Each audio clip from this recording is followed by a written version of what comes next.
Hello my dear friends and very very warm welcome back in my YouTube channel tech lover. तो हम जानते हैं कि हमारी जो क्रिप्टोग्राफी की सीरीज़ है वो आपके सामने अभी कंटिन्यू चल रही है। ठीक है। तो अब जो हम अपने क्रिप्टोग्राफी सीरीज़ में एसिमेट्रिक क्रिप्टोग्राफी हमने स्टार्ट कर दिया था। तो अगर आप हमारी सीरीज़ के जो वीडियोज़ हैं उनको फॉलो कर रहे होंगे तो आपको पता होगा कि हमने लास्ट वाले वीडियो में अपने एसिमेट्रिक क्रिप्टोग्राफी स्टार्ट कर दी है और वहाँ पे हमने वो सारी चीज़ें डिस्कस की थी कि वो सिमेट्रिक क्रिप्टोग्राफी से कैसे डिफरेंट है। ठीक है। मतलब किस रेस्पेक्ट में और बाय व्हाट नेचर वो कैसे अलग है आपकी सिमेट्रिक क्रिप्टोग्राफी से। ठीक है। सिमेट्रिक क्रिप्टोग्राफी में हमारे पास सिर्फ एक ही की यूज़ होती थी एनक्रिप्शन और डिक्रिप्शन दोनों को परफॉर्म करने के लिए। वहीं हमारा जो एसिमेट्रिक क्रिप्टोग्राफी है उसमें आपकी दो कीज़ का यूज़ होता है। मतलब एनक्रिप्शन करने के लिए एक दूसरी की यूज़ होती है और आपका डिक्रिप्शन करने के लिए एक दूसरी की यूज़ होती है। तो आज हम वही देखने वाले हैं कि एक की एक्सचेंज हमने वहाँ पे कुछ दिक्कतें देखी थी कि क्या दिक्कतें आती हैं कि जिसमें से हमको सिमेट्रिक क्रिप्टो सिस्टम से या फिर सिमेट्रिक क्रिप्टोग्राफी से एसिमेट्रिक की तरफ जाना पड़ा। वो कौन सी कमियाँ थी जिसकी वजह से हमको एसिमेट्रिक क्रिप्टोग्राफी के बारे में सोचना पड़ा या फिर इसका कॉन्सेप्ट को इंट्रोड्यूस करना पड़ा। ठीक है। तो वहाँ पे कुछ ऐसी चीज़ें थी जैसे मैंने आपसे डिस्कस किया था जो कि की एक्सचेंज की प्रॉब्लम थी। मतलब अगर कोई एमआईटीएम लगा दे या फिर आपका स्निफिंग परफॉर्म कर दिया, किसी तरह का man in the middle attack हो या पैकेट कैप्चरिंग हो, इस तरह की अगर चीज़ें कोई परफॉर्म कर दे तो उससे बचने के लिए हमको क्या करना है, आज हम उसी बारे में आपसे डिस्कस करने वाले हैं। तो शुरू करते हैं दोस्त। आज का जो हमारा वीडियो है वो होने वाला है डिफी-हेलमन की एक्सचेंज के ऊपर, जिसको शॉर्ट में हम DHKE भी बोलते हैं। अब ये क्या है तो चलिए एक बार समझने की कोशिश करते हैं। ये एक एल्गोरिथम है किस चीज़ का, की को एक्सचेंज करने का। मतलब हम एक्चुअली चाहते क्या हैं, क्योंकि हम जानते हैं कि जो क्रिप्टोग्राफी है वो सिक्योरिटी से डील करता है। तो अगर क्योंकि ये सिक्योरिटी से डील करता है तो फिर हम सिक्योरिटी में किसी भी तरह का कंप्रोमाइज़ नहीं चाहते कि कोई भी हो या उसके पास कितनी भी कंप्यूटिंग पावर हो, उसके पास किसी भी तरह का कंप्यूटेशनल पूल हो जिसके पास वो जहाँ पे वो बहुत सारी कंप्यूटेशनल पावर को इकट्ठा कर लेता हो और वहाँ से हमारे एल्गोरिथम को ब्रेक करना चाहे। तो हम सारी पॉसिबिलिटीज़ को देखते हुए हम कुछ ऐसा डिज़ाइन करना चाहते हैं कि हम बचे रहें, मतलब हम सिक्योर रहें। क्रिप्टोग्राफी का उद्देश्य और उसका पूरा पर्पज़ यही है। ठीक है। कि एल्गोरिथम को इतना कॉम्प्लेक्स बना देना कि उसको जो ब्रूट फोर्सिंग है और जो अलग-अलग तरह की हिट एंड ट्रायल वाली मेथड है वो बिल्कुल नाकाम रहे या उनको बहुत लंबा टाइम लग जाए। ठीक है। तो इस पर्पज़ देखिए, इस एल्गोरिथम का जो पर्पज़ है वो क्या है कि दो यूज़र्स हैं आपके पास। यहाँ पे हम दो यूज़र्स की बात करेंगे, एक आपका सेंडर होगा, एक आपका रिसीवर होगा। ठीक है। तो ये जो दो यूज़र हैं ये आपस में क्या करें, जो इनकी की है उसको सिक्योरली एक्सचेंज करें। सिक्योरली एक्सचेंज करने का क्या मतलब है कि इस वे में एक्सचेंज करें कि कोई थर्ड पार्टी, मतलब इसके और इसके अलावा, मतलब यहाँ पे हमने एलिस और बॉब को लिया है। ठीक है। तो एलिस और बॉब के अलावा कोई थर्ड पार्टी इस चीज़ को ना देख पाए या ना ही पढ़ पाए। ठीक है।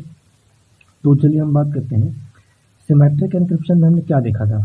सिमेट्रिक एन्क्रिप्शन में हमने ये देखा था कि एलिस और बॉब, ठीक है, इनके पास मान लीजिए इनकी की है जो इन्होंने जनरेट की है। अब हम मान लेते हैं कि इनको कोई चीज़ आपका कम्युनिकेट करनी है। तो मान लीजिए ये जो एलिस ने यहाँ पर की बनाई ये इसको बॉब को भेजनी है, तो वो इसको कैसे भेजेगा, क्योंकि मान लीजिए इसने एनक्रिप्ट तो कर दिया और हम यहाँ पर सिमेट्रिक क्रिप्टोग्राफी का यूज़ ले रहे हैं तो उसको डिक्रिप्ट भी उसी की से करना है। तो एलिस के पास क्या ऑप्शन है कि उसके पास ये जो उसकी प्राइवेट की है वो बॉब को भेज दे। अब बॉब को भेजेगा कैसे, कि वो नेटवर्क के ज़रिए भेजेगा और नेटवर्क में हमारे पास कई तरह के man in the middle attack और आपका पैकेट स्निपिंग और पैकेट कैप्चरिंग कई तरह की चीज़ें होती हैं जहाँ से उस पैकेट को ट्रेस करके उसकी इन्फॉर्मेशन निकाली जा सकती है। ठीक है। तो इस चीज़ को रिजॉल्व करने के लिए हमने एसिमेट्रिक एन्क्रिप्शन में सबसे पहली चीज़ ली कि हम की को कैसे एक्सचेंज करेंगे। ठीक है। तो अब इस चीज़ को ज़रा ध्यान से समझिएगा कि ये देखिए हमारा जो एसिमेट्रिक एन्क्रिप्शन है हम इसको यहाँ पे कैसे लगाएंगे। यहाँ पे एलिस और बॉब है और ये है एलिस की और यहाँ पे इस चीज़ को ये कैसे सिक्योरली एक्सचेंज करेंगे। ठीक है। हमारा सिर्फ इतना मुद्दा है कि एक की है, मान लीजिए यहाँ पर एक की हम मान लेते हैं, यहाँ पे एक की है। ठीक है। और ये एलिस और बॉब, मतलब एलिस और बॉब दोनों के पास प्रॉपर वे में, एकदम सही वे में। जैसे एक मान लीजिए की है आपकी, तो ये जो है ये एलिस और बॉब के पास पहुँचे सिक्योरली, ठीक है। क्योंकि हम यहाँ पे हमारे पास क्या करना चाह रहे हैं, हमारे पास की तो एक है लेकिन हम उसको एक्सचेंज करना चाह रहे हैं एलिस और बॉब के बीच में। अब ये कैसे होगा, ठीक है। हमारा सिर्फ बात इतनी सी है कि ये कैसे होगा। अब ये ऐसे होगा कि देखिए यहाँ पे जो क्रिप्टोग्राफर थे उन्होंने कैसी एक रचनात्मक वो की, मैथमेटिकली इसको डिज़ाइन किया। तो हम यहाँ पर देखेंगे कि ये चीज़ कैसे पॉसिबल होगा, ठीक है। तो हम सबसे देख लेते हैं कि पैरामीटर्स क्या क्या रिक्वायर्ड होंगे डिफी हेलमेट की एक्सचेंज को कैरी आउट करने के लिए। एक हमको प्राइम नंबर की ज़रूरत पड़ेगी, ठीक है, और एक हमको इंटीजर चाहिए होगा, हम इसको यहाँ पर अभी कह लेते हैं अल्फ़ा, ठीक है। ठीक है, जिसमें कंडीशंस क्या होंगी, यहाँ पे जो आपका अल्फ़ा है वो आपके प्राइम नंबर से छोटा होना चाहिए। क्लियर, यहाँ तक तो क्लियर है ना।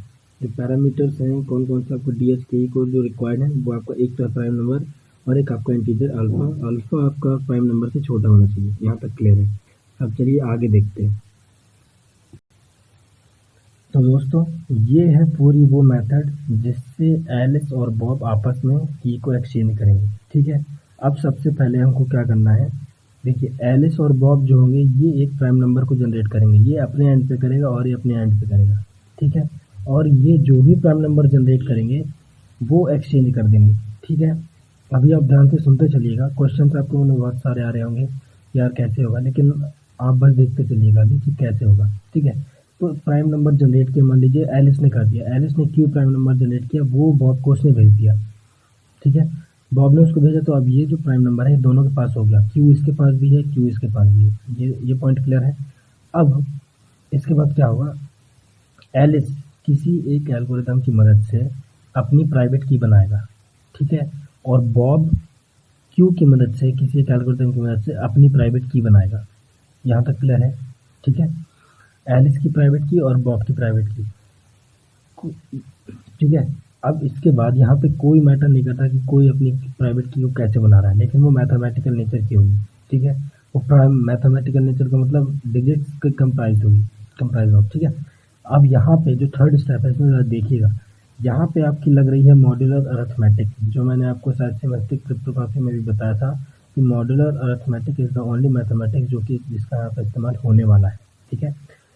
तो यहाँ पे अब होगा क्या, ज़रा देखिएगा, यहाँ पे पब्लिक की का कैलकुलेशन होगा। अब देखिए इन दोनों के पास प्राइवेट की तो हो गई है, ठीक है, क्योंकि इन लोगों ने प्राइम नंबर की मदद से अपनी अपनी प्राइवेट की बना ली है।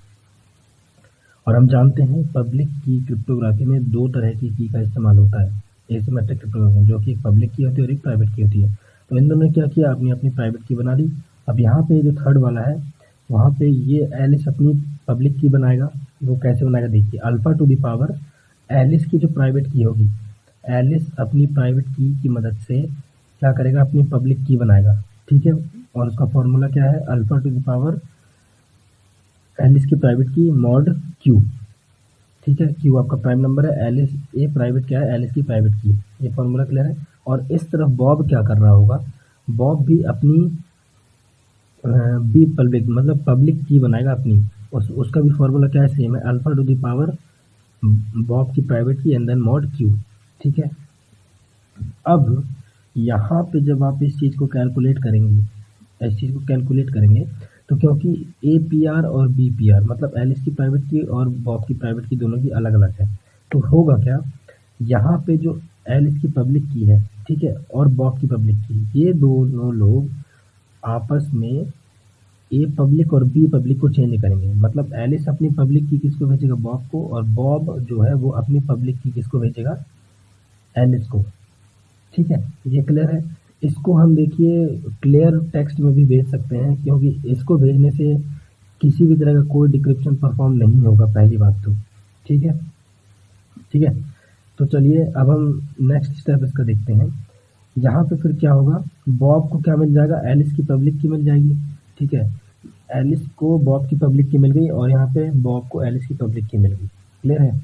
उसके बाद अब क्या होगा, नेक्स्ट हमारा जो आता है, नेक्स्ट में आपका जो शेयर्ड की है, ठीक है, जो हमको की शेयर करना है आपस में, हमको क्या करना है, की शेयर करना है। अब की शेयर हम क्यों करेंगे, क्योंकि ये की जो होगी, जो हम कह रहे थे, अब देखिए यहाँ पे आपको दिख रहा होगा कि यहाँ पे मैंने लिखा है के और यहाँ पे भी लिखा है के।